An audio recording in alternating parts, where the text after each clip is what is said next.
you for this further opportunity to reflect with you on smart borders.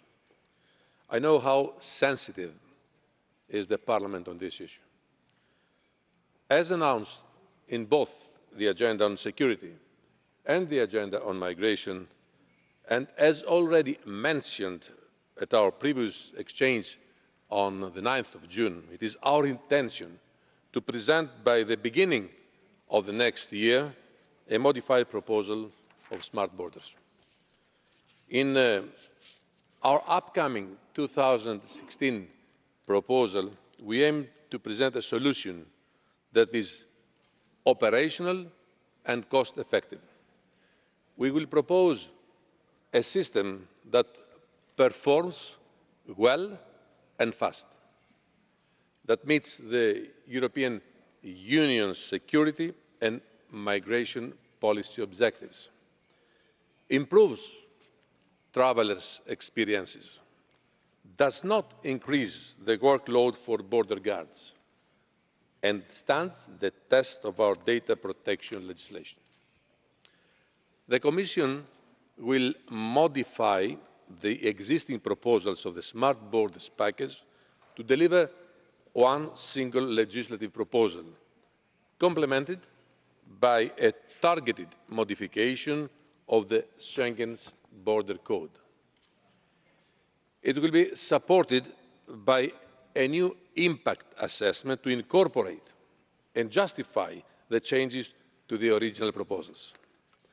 These changes will be limited to the following issues assessed: the architecture of the system, the biometric identifier to be used, the facilitations of border crossings, the retention time for the storage of data, and the access of law enforcement purposes.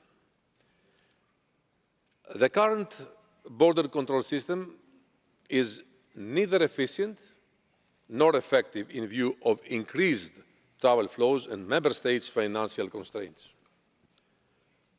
The Smart Borders proposal will, when implemented of course, lead to a reduction of the repetitive manual tasks of the border guards and release the resources where they are urgently needed. They will also facilitate the crossing by third country nationals of EU external borders through a semi-automated or fully automated system. The modified Smart Borders proposal will allow for a more effective EU policy against irregular migration and notably the phenomenon of overstayers. It will help border guards detecting travellers that did not respect the terms of their stay in the Schengen zone and will allow them undertaking appropriate action. This is also expected to have a preventive effect on overstaying. Data generated in the entry-exit could also be of use to law enforcement authorities in the fight against terrorist offences and other serious criminal offences in specific cases. Should access of law enforcement purposes be granted, the necessary substantive and procedural safeguards will obviously be introduced. Subject to the results of the new impact assessment, some preliminary conclusions can be already presented. As I said at previous occasions, it seems preferable to build one single system with functionalities for both entry-exit system and registered traveller programmes instead of two different systems. This decreases the development and operation costs, avoids the duplication of travellers' personal data and reduces the impact on national systems. As for the possible synergies with existing systems, The reuse of certain elements from the visa information system, such as the common biometric matching system, seems to be the preferred option. Such an approach presents a lower risk level and would be cheaper than the option of a full and immediate integration to the VIS.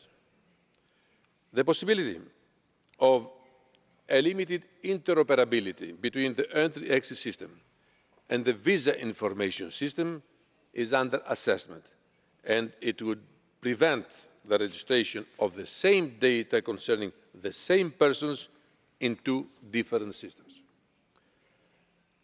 The 2013 proposals proposed the use of 10 fingerprints as biometric identifier. However, the technical study showed that the verification of the identity of a traveller, a facial image is sufficient, while for the identification of a traveller, a combination of fingerprints and facial image gives the best results. The ongoing testing phase will need to confirm how these options work out in practice.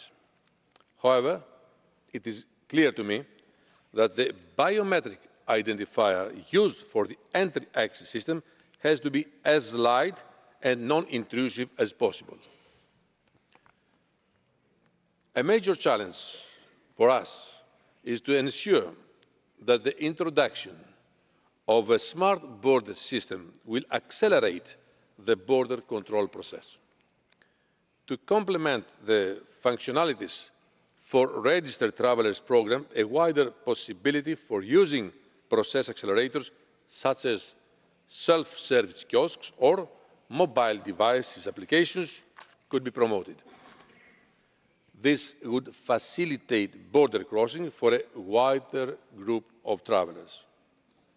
The impact assessment will look into the details of this very important question. On the subject of data retention, it is clear that if records of previous stay are deleted too quickly, travellers would have to re-enrol more often. It would also mean that border guards can only see a very short period of the traveller's history. Just remember that in today's situation with stamped passports, border guards can reconstruct up several years of travel history when looking at the passport of the person that stands in front of them. In this context, I want to underline once again that the Court of Justice ruling on the Data Retention Directive has no direct effect on other EU legal instruments. However, it is very clear that a strict assessment of the proportionality and necessity of measures that constitute serious restrictions to fundamental rights is needed.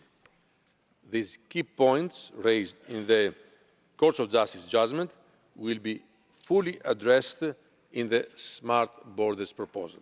Thank you very much for your attention.